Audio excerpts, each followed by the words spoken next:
Hi friends, అందరికీ నమస్కారం. Welcome to my channel. ఈరోజు మన ఛానల్లో మరొక కొత్త రెసిపీ వచ్చేసి అరటికాయ బజ్జీని చాలా సింపుల్గా ఎలా చేయాలో చూద్దామండి. ఇలా చేసిన ఈ అరటికాయ బజ్జీలు అయితే పైన క్రిస్పీగా, లోపల సాఫ్ట్గా చాలా టేస్టీగా ఉంటాయి. ఈవినింగ్ పిల్లలకి స్కూల్ నుండి రాగానే ఇలా చేసి పెడితే వాళ్ళు చాలా ఇష్టంగా తింటారండి. అలాగే ఫ్రెండ్స్, మా ఛానల్ని ఇంతవరకు సబ్స్క్రైబ్ చేసుకోకపోతే సబ్స్క్రైబ్ చేసుకోండి. పక్కనే ఉన్న బెల్ బటన్ని ప్రెస్ చేయండి ఫ్రెండ్స్. అప్పుడే నేను పెట్టే ప్రతి వీడియో మీకు నోటిఫికేషన్ ద్వారా వస్తుంది. హెల్దీ స్నాక్స్ అయిన అరటికాయ బజ్జీని ఇప్పుడు చాలా సులభంగా ఎలా చేయాలో చూసేద్దాం.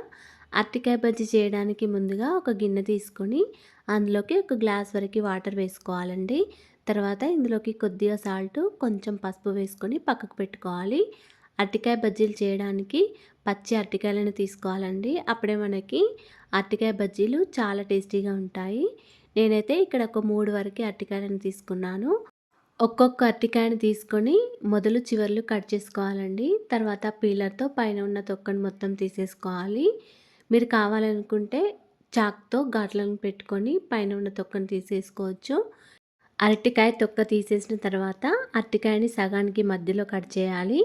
ఇలా కట్ చేసిన తర్వాత ఈ విధంగా అరచేతిలో పెట్టుకొని ఈ విధంగా సన్నగా పొడుగ్గా కట్ చేసుకోవాలండి. అప్పుడే మనకి అరటికాయ బజ్జీలు పర్ఫెక్ట్గా వస్తాయి. మరీ సన్నగా కాకుండా మరీ మందంగా కాకుండా వీడియోలో చూపించిన విధంగా కట్ చేసుకోవాలండి. ఇలా అన్ని అరటికాయలను కూడా ఈ విధంగానే కట్ చేసుకొని సాల్ట్ వాటర్లో వేసుకోవాలండి. మీరు కావాలనుకుంటే స్లైసర్తో అయినా ఈ అరటికాయలను ఈ విధంగా కట్ చేసుకోవచ్చు. ఇప్పుడు అన్ని అరటికాయలను కూడా ఈ విధంగా కట్ చేసుకున్న తర్వాత ఉప్పు, పసుపు కలిపిన వాటర్లో వేసుకోవాలి. తర్వాత ఒక ప్లేట్ తీసుకొని ఇందులోకి 1 టీ స్పూన్ వరకు కారం, కొద్దిగా సాల్ట్ వేసుకోవాలి. అదేవిధంగా ఒక 2 టీ స్పూన్ల వరకు పెరుగును వేసుకోండి. మీ దగ్గర పెరుగు లేకపోతే ఒక నిమ్మకాయను తీసుకొని నిమ్మరసం మొత్తం పిండేసి ఇందులోకి వేసుకోండి. నార్మల్ పెరుగు కాకుండా కొద్దిగా పుల్లగా ఉన్న పెరుగును తీసుకోండి. అప్పుడే మనకి అరటికాయ ముక్కలకి ఈ పెరుగు చక్కగా పడుతుంది. ఇప్పుడు పెరుగు మొత్తం కారంలో కలిసే విధంగా స్పూన్తో ఒకసారి బాగా కలుపుకోండి.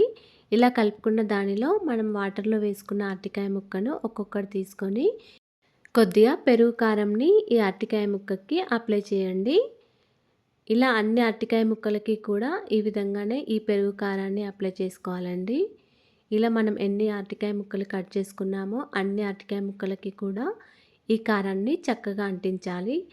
ఇలా చేయడం ద్వారా మనకి అరటికాయ బజ్జీలు తినేటప్పుడు లోపల కొంచెం టేస్టీగా అనిపిస్తుందండి అరటికాయ ముక్క. ఇప్పుడు ఈ అరటికాయ ముక్కలన్నీ కూడా పక్కకు పెట్టుకొని ఒక 10 మినిట్స్ వరకు ఇలాగే ఉంచుకోండి. తర్వాత మళ్ళీ ఒక గిన్నె తీసుకొని ఇందులోకి ఒక 2 చిన్న కప్పుల వరకు శనగపిండిని తీసుకోండి. ఈ పిండిలోకి 1 టీ స్పూన్ వరకు కారం, కొద్దిగా సాల్ట్, ఒక పావు టీ స్పూన్ వరకు సాల్ట్ వేసుకోండి. తర్వాత పావు టీ స్పూన్ కంటే కొంచెం తక్కువ పసుపు వేసుకోండి. తర్వాత 1 టీ స్పూన్ వరకు ధనియాల పొడి, కొంచెం అల్లం వెల్లుల్లి పేస్ట్ వేసుకోండి. అలాగే ఒక పావు టీ స్పూన్ వరకు వామును కూడా వేసుకోండి. ఇలా అన్నీ వేసిన తర్వాత ఒకసారి స్పూన్తో బాగా కలుపుకోవాలి. ఈ శనగపిండి బయట మార్కెట్లో తెచ్చిన పిండి అండి. అందుకే దీనిలో బియ్యపిండి కలపట్లేదు. మీ దగ్గర ఒకవేళ ప్యూర్ శనగపిండి కనుక ఉన్నట్లయితే అందులోకి 1 టీ స్పూన్ వరకు బియ్యపిండిని వేసుకొని కలుపుకోండి. ఇప్పుడు దీనిలోకి పావు టీ స్పూన్ కంటే కొంచెం తక్కువగా వంట సోడా వేసుకొని ఒకసారి బాగా కలుపుకోండి. ఈ వంట సోడాని ముందే వేసుకోవచ్చండి. నేను మర్చిపోయాను, అందుకే తర్వాత వేశాను. పిండిలోకి కొన్ని వాటర్ వేసుకొని పిండిని ఈ విధంగా కలుపుకోండి. పిండి కన్సిస్టెన్సీ అనేది ఈ విధంగా ఉండాలండి. వేలు పెడితే మనకి పిండి అతుక్కోవాలి. అప్పుడే మనకి అరటికాయ బజ్జీలు పర్ఫెక్ట్గా వస్తాయి. మరీ లూజ్గా కాకుండా మరీ గట్టిగా కాకుండా ఇలా కలుపుకోండి. అరటికాయ ముక్కను ఒకటి పిండిలో వేసి చూడండి. అరటికాయ ముక్కకి పిండి అతుక్కపోవాలి. ఇప్పుడు స్టవ్ ఆన్ చేసుకొని ఒక కడాయిలో డీప్ ఫ్రైకి సరిపడా ఆయిల్ వేసుకోవాలి. ఆయిల్ వేడయ్యాక ఈ విధంగా ఒక్కొక్క అరటికాయను తీసుకొని పిండిలో ముంచి చివర్లను ఈ విధంగా గిన్నెకు రాసుకోవాలండి. ఇలా చివర్లను గిన్నెకు రాసుకొని ఆయిల్లో వేసుకోవాలి. తర్వాత మళ్ళీ ఇంకొక అరటికాయ ముక్కను కూడా తీసుకొని పిండిలో ముంచి చివర్లను గిన్నెకు రాసుకొని మళ్ళీ ఆయిల్లో వేసుకోవాలి. ఈ విధంగానే మనకి ఆయిల్లో ఎన్నైతే అరటికాయ బజ్జీలు పడతాయో అన్ని అరటికాయ బజ్జీలను వేసుకోవాలండి. ఇలా ఆయిల్లో సరిపడా వేసిన తర్వాత స్టవ్‌ని మీడియం ఫ్లేమ్‌లో పెట్టుకొని ఫ్రై చేసుకోవాలి. ఈ విధంగా ఒక సైడ్‌కి ఫ్రై చేసిన తర్వాత మళ్ళీ ఇంకో సైడ్‌కి టర్న్ చేసుకొని ఫ్రై చేసుకోవాలి.